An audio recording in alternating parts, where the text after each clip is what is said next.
Director John Carpenter has made some of my favourite films, and this is a Super 8 full-length scope feature of Halloween, which to my mind is his best ever film. It seems a lot of people that subscribe to my channel feel the same way, so I thought, being as it's October 2020, let's take a look at Halloween.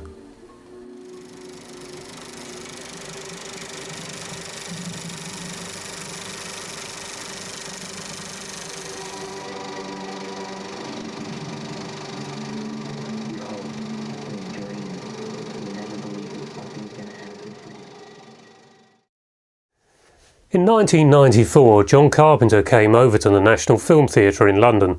The National Film Theatre is part of the British Film Institute, and I was fortunate enough to get some tickets to go to the, well, what was the world premiere of In the Mouth of Madness. He came over with his film having just finished the editing and got the first cut, and I was rather taken with it.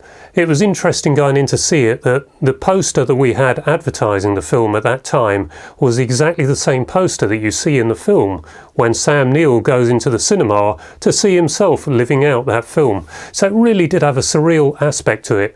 But most importantly, after that screening, John Carpenter was on stage for an interview, and it was quite a special interview. Just on that off chance, I took our original UK release poster along with us, and on that day as well I was also fortunate enough to pick up the soundtrack for John Carpenter's Prince of Darkness, and we were able to meet the great man, and he signed them both for us. It was quite funny when he signed the poster. You can't see it here. It's a bit old and knackered, but it looks alright in the frame. He went to sign it and the pen went straight through the paper. So I've got a bit of John Carpenter vandalism on our Halloween poster. But also, if you can see, he did a little cartoon of the girls screaming there and say to John and Sue, "Ee!" So it's quite unique to us, that, and has been in pride of place since 1994, since we got it signed. John Carpenter has done some wonderful films. I even like his original Dark Star, and I've got these films on various formats. I haven't really gone into getting them on 4K quite yet, but I have made a start. I'll probably do more of that.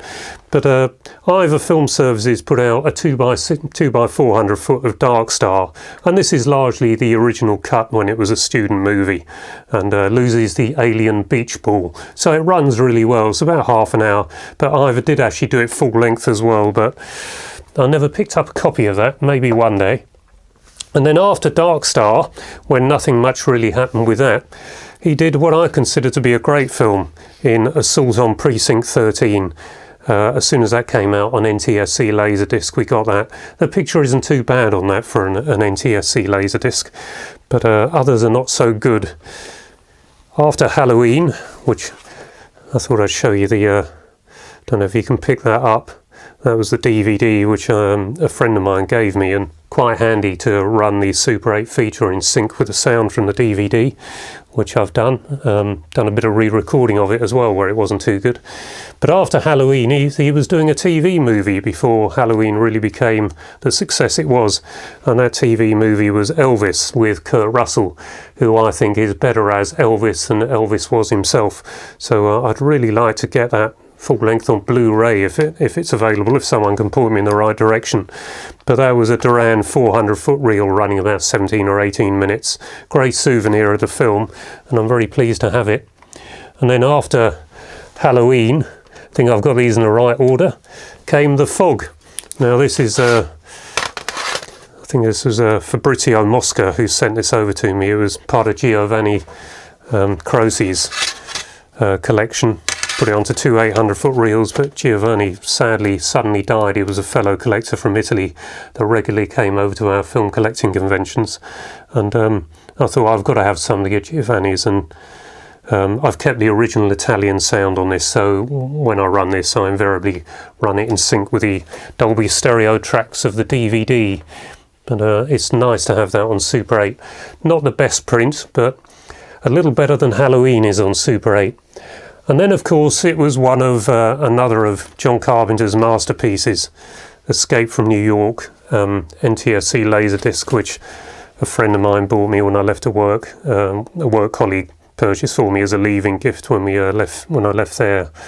So wonderful gatefold, but unfortunately the picture quality on that NTSC LaserDisc leaves a little to be desired, and because of that, because HMV are doing their 2 for £30 on 4K and the John Carpenter films are in it. When we were last in there a few weeks ago, I did pick up Escape from New York. I haven't run it yet or even taken a look at it, but still in the cellophane. But it'll be interesting to see if that is as I remember it at the cinema, because I saw just about all of these films at the cinema. Sadly didn't see Halloween full length at the cinema, but that night when John Carpenter came over for the interview, they did stick the opening on. And it's amazing really how close the Super 8 does look to the 35mm, considering you've got to take into account the miniaturization of the frame, but it never was that good on 35mm, that's what I'm trying to say. And so I'm not surprised to learn that the 4K release of the disc has not got a brilliant reputation, and it's largely for that reason. It was supposed to be shot in autumn, and of course it wasn't, it was shot in summer. So if you look at the trees, they're all full of leaves, and those leaves you see blowing around are people off the camera just chucking leaves at the characters walking along. Then there was another, what I consider a masterpiece, The Thing. Now this is a PAL LaserDisc, so superior picture quality, and when it came out on DVD I thought the LaserDisc actually looked just as good as the DVD initially, but I think it was another of those that they failed to 16:9 for DVD, so they were probably using the self-same LaserDisc master. But NTSC had an advantage in that it had the analog tracks and the digital tracks, so they did do audio commentaries and things, which John Carpenter was very enthusiastic to do, and hilarious when you hear him and Kurt Russell together at times. But we didn't have it on a PAL LaserDisc. And then another film that I didn't see until John Carpenter came over for his retrospective, Prince of Darkness, and to see that in a cinema, really dark cinema with nothing else but the scope screen in front of you, I thought that was pretty damn frightening at the time. Doesn't work so well since then in the home cinema or on the television, but at the cinema I felt that was a pretty scary film. Then there was They Live, another very good film, not one of his best again, but there you go. It's another nice LaserDisc, but these were panned and scanned, these two LaserDiscs. It was as though people thought they weren't such good films and didn't deserve the John Carpenter full treatment. But there was another one that I consider as a masterpiece. I thought I'd pick this up on Blu-ray, and I've just gone to look for it and I don't have it. So last time I watched this, it must have been a DVD. But very good picture on that DVD, and I think that is another John Carpenter masterpiece.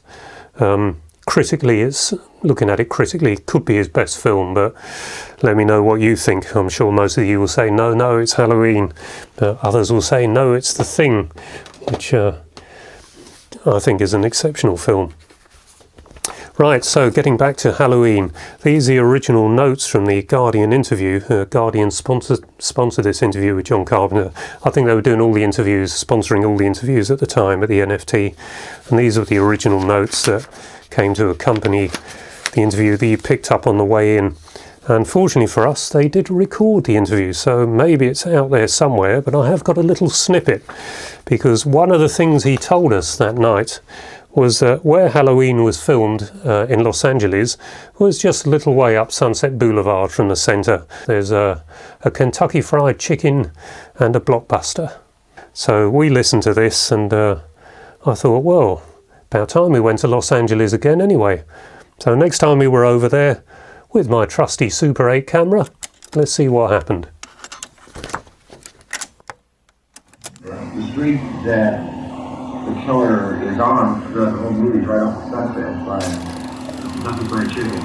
And you can actually see it if you turn right and Blockbuster's on one side, Kentucky Fried Chicken's on the other, and right down in Illinois. And it's a great little show.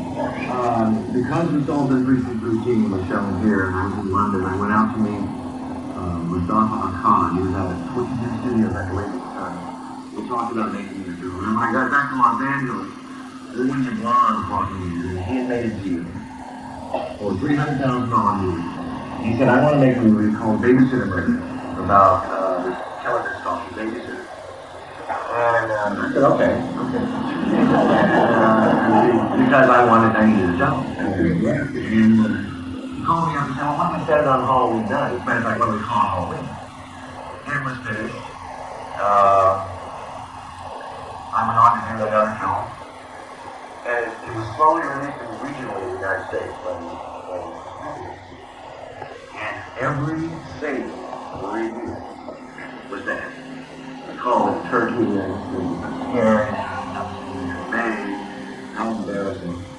Accidentally somehow, somebody social went on and gave it a great review, and then he re-reviewed by everybody. This is a great film. Halloween on Super 8 came on 4 600-foot reels. Reels 3 and 4 were substantially shorter than 600 foot, as the film only runs about 94 minutes, doesn't it? So reels 1 and 2 are fairly full, and reels 3 and 4 not so full. But that's quite handy. So I've put reels 2, 3 and 4 on one big reel, which means you just have half an hour and then an interval, and then you run the rest of it straight through, which was quite unusual in the times when this came out, which I think was either late 80s or 1990. And as I say, it wasn't the best image quality available on Super 8, but what a thrill to have such a wonderful classic horror film on Super 8. And there's several things that I really like about the film, and I think primarily it's the atmosphere. Certainly the music has got a major part to play in the success of the film, but also perhaps that there's not really excessive gore in it. When you think of the imitation films, if you can call them that came later, excessively brutal. But this one is largely just implied. Yes, he's a horrifying figure and there's some horrible deaths, but it's a bit like Texas Chainsaw Massacre in that regard. You don't really see anything. So I like the way that's done, and things that are implied seem to have more effect on me than blatant effects. So that's a large reason for its success, I think. The whole atmosphere of having it set on Halloween with the teenagers, who are clearly not teenagers, but we don't let that get in the way, do we? That, the music, as I say, the whole setting of the film, and the way it's all very compact and claustrophobic around these central characters. But exceptionally gripping, mesmerising film that you can run over and over. And most Halloweens we do in fact run this Super 8 print, so it's well run, and apart from an occasional mark down the edge here and there, it looks largely as it did the day we bought it all those years ago. So very special to have it on Super 8. And it was also great to have John Carpenter tell us about the making of this film, really before the commentaries on the LaserDisc and the later DVDs were available. So it was good to get some inside information back then into how it was made.